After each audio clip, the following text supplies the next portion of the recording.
Alright, howdy folks, welcome back to the channel. In today's video, we are going to take a quick look at the latest news from the devs, or I should say dev, because it's mostly a single person's project after all, behind Regiments. Now, Regiments has actually been very successful since its mid-August release, with the recent and all-time review scores on Steam sitting at a comfortable 84 and 88% as of the making of this video.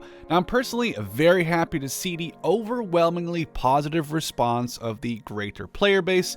Regiments has honestly swooped in, dropped an awesome game, and now we'll see the addition of both free and paid upcoming DLCs in the next 12-ish or so months.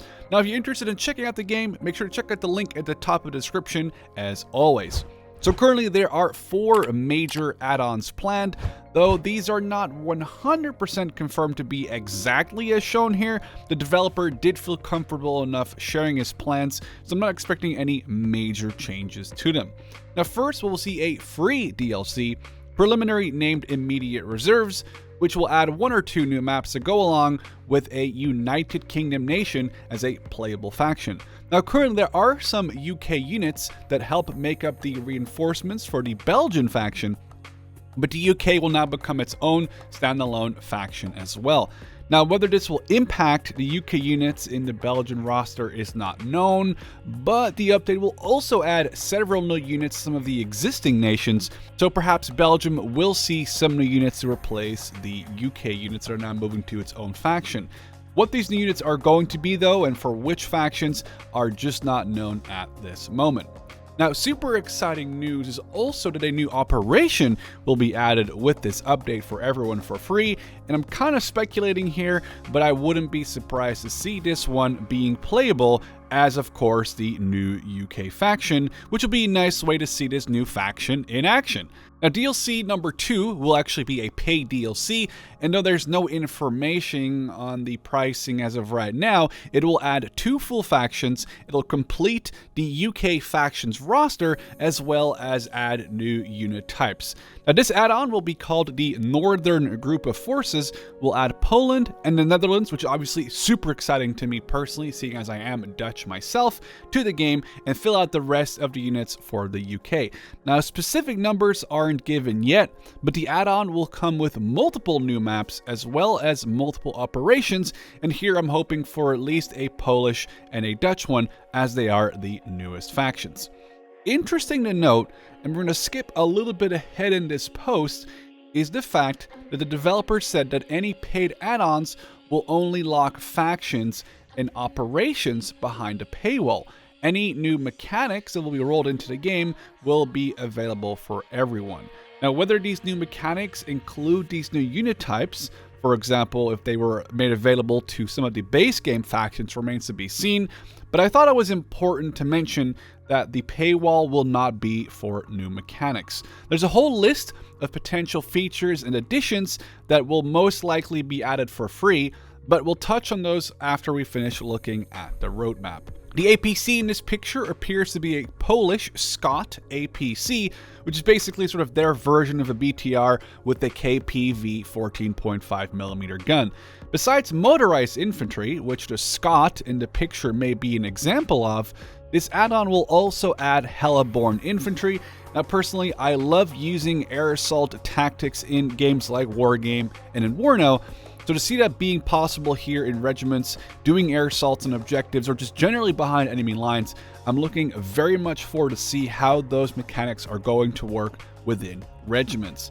The third add-on, or DLC, called Central Group of Forces, will focus on adding French, Canadian, and Czechoslovakian forces. Now in the picture, we see the French AMX tank, so we'll definitely have those at least confirmed.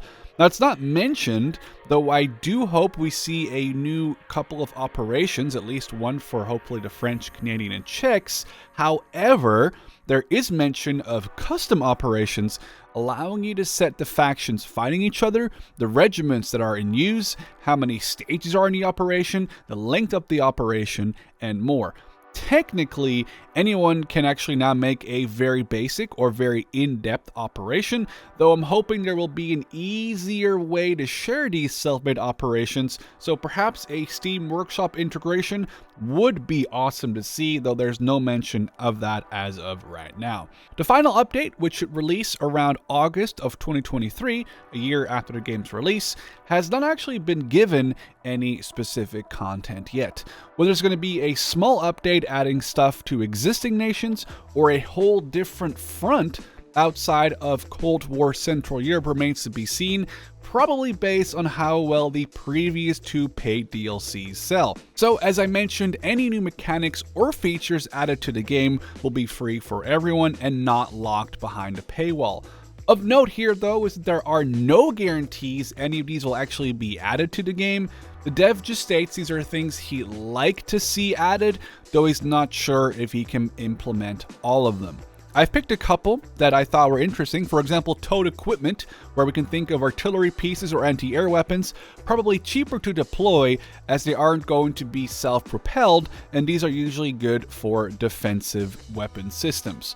Amphibious vehicles, something I've been hoping and waiting for a while, and especially in operations on maps with water, this could make a very cool addition. So currently the game has short-range anti-air systems, both gun and missile-based, but here they are perhaps thinking of longer-range systems like the Buk or Tors to really stop incoming aircraft from a lot further away.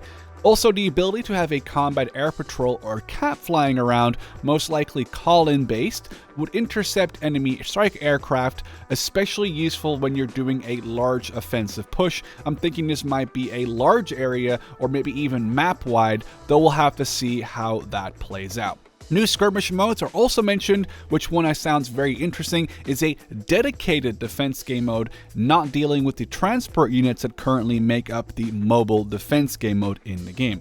There's a lot more potential additions here, but I'd recommend checking out the roadmap page linked in the description yourself for any further information on those. So a big question I see all the time regarding regiments in my comment section is about multiplayer.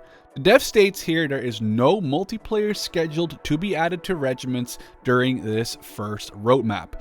Whether it will be added to the game either in late 2023 or somewhere in 2024 is of course a different question, or if we will see something like a Regiments 2 with multiplayer / co-op as an option can of course also be a possibility.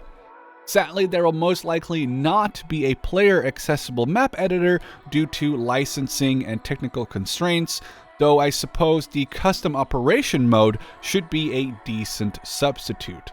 So with this roadmap and some maybe not happy definitive answers regarding some of the multiplayer questions, I can only say I am very excited still for the next 12 months of Regiments.